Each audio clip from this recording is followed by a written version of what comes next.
Hey, what's up guys? Coach Scott and Coach Joe here for our weekly video.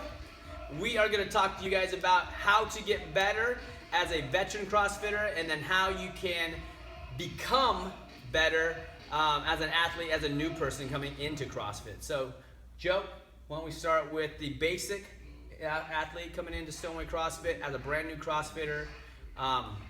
What do they do?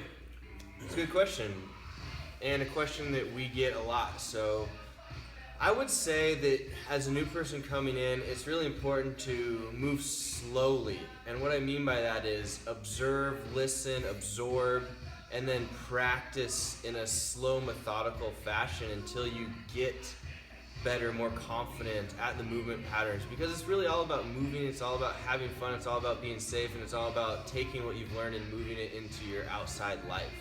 No, totally. I would say, like, walking in, guys, don't even think about what you know as an athlete walking into a CrossFit gym. I think if you think about training in the long term wise, not just like what you're doing right now, but think about like what am I going to be doing in 6 months, and just I think Joe was talking about just the movement pattern on itself, being patient with that, being patient, and then down the road it'll be so much cleaner and smoother, and performance will be that much higher. Yeah, don't worry about making huge gains right away. They will come. You don't have to worry about that, and they will come faster and faster if you have a nice, smooth, clean movement pattern, and if you take your time with that, and if you pay attention to the details. Absolutely. Yeah, and don't worry about what the person next to you is doing. You do you. Now, for you veteran athletes out there, CrossFitters, Stoneway CrossFitters, other CrossFitters, we want to talk to you guys how to get better, because a lot of you guys get to the point, you've been doing CrossFit for a little bit, you get stuck at weights, you get stuck at maybe repetitions on doing something unbroken. We want to talk to you guys about how to get better where you're at and actually to get up to another level. So I'm going to have Joe start that off and I'll finish it off. Yeah, we see this all the time, and we want to help people as much as we possibly can. And having gone through this ourselves, we are still living it and doing it on an everyday type of basis, but we've kind of been through it as well. So we're trying to give some of our knowledge back to those people who are trying to get to the next step. Something that I see on an everyday basis is not that much different from the first person walking in. You still want to make sure that you pay attention to these movement patterns. And if there's something, like Scott said, that you're trying to go unbroken on, or you're trying to RX and it's just not coming around, you want to look back at what your movement pattern is looking like. Are you breaking your core stability on that 5th rep on the set of 10? Is that happening? Maybe you should take the weight down. Maybe you should hold the core stability through the whole set of 10 reps, and then try and build up the strength and add the weight back into it. Totally. That would be my, just a first example. Yeah, no, I think so.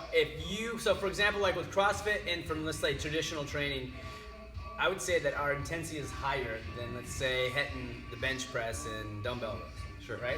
So in your workouts, guys, in your Metcons, if let's say your intensity lessens because you're trying to go like heavier than maybe you should, then the workout, let's say, becomes a little bit easier, right? We don't want it to be easier, we want it to be harder. So, let's say that RX is like 95 and 75 is what you can keep the intensity.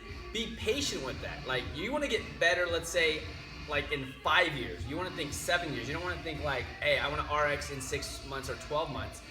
I think that's the first thing. That's my main thing I think about, is keeping that intensity high. Absolutely, and like Scott said, if you keep the intensity high, you will actually find that your improvements come faster. So let's say you have the long-term 5-year, 7-year goals, but you take that approach of, I'm going to be conservative with my weight, I'm going to hold good form, good core stability through the movement patterns, and low weights so that it ups the intensity. You're going to find that you're RXing and you're doing more and more weight faster than you think. Totally. And I'd even say if you're that athlete who's like really strong and your technique's just a little off, or let's say you're snatching and you're pulling really early, put yourself in, let's like call it snatch timeout, right? Go back to that barbell, go back to 65, 95 pounds until you really make that hip contact and you drop underneath the bar. And do that in any other movement. If it's your push jerks or it's your cleans, if your technique's not clean, no pun intended, then don't increase that weight, right? You're doing yourself no justice at all. Yeah, and ask for feedback too. You should really be holding yourselves accountable to having good movement patterns throughout the whole time of the workout rather than just trying to have a fast time. So if you're having your coach help you, if I'm working with Scott and I'm trying to get myself faster, I might ask Scott if my wall ball pattern or form looks the exact same on the first wall ball that I do and the 150th wall ball that I do. And if it is, then I've been doing a good job. But I have Scott there to be like, hey, be consistent with that ball hitting you on the chin. Be consistent with how you toss that ball. Because if you're consistent throughout those movement patterns, then it's going to be easier to get through that large number of movements. And then videotape yourself, guys. I know Joe does a lot. I know Emily does a lot of video. A lot of our competitive athletes do a lot of videoing. And videoing each other in the movements, so then you can turn back and look at your patterns, because it may feel like you're doing something right, but then you watch yourself, you're like, oh, I'm not doing anything right at all. Yeah. So, I think that's one of the main things. Yeah, the last little thing that I would want to bring in is when you're working through, and this is something that I've seen in our athletes that want to continue getting better, that want to crush these Metcons, that want to do RX weights. Approach your workouts with a strategy. Just going and dropping your head down and busting through the first round of something really, really fast and then having to suck wind and stand around for the second round is not going to be the most effective use of your intensity. Yeah, we talked about intensity, but if you have a 5-round Metcon and you blow yourself out in the first round, you misinterpreted how that intensity was supposed to be used.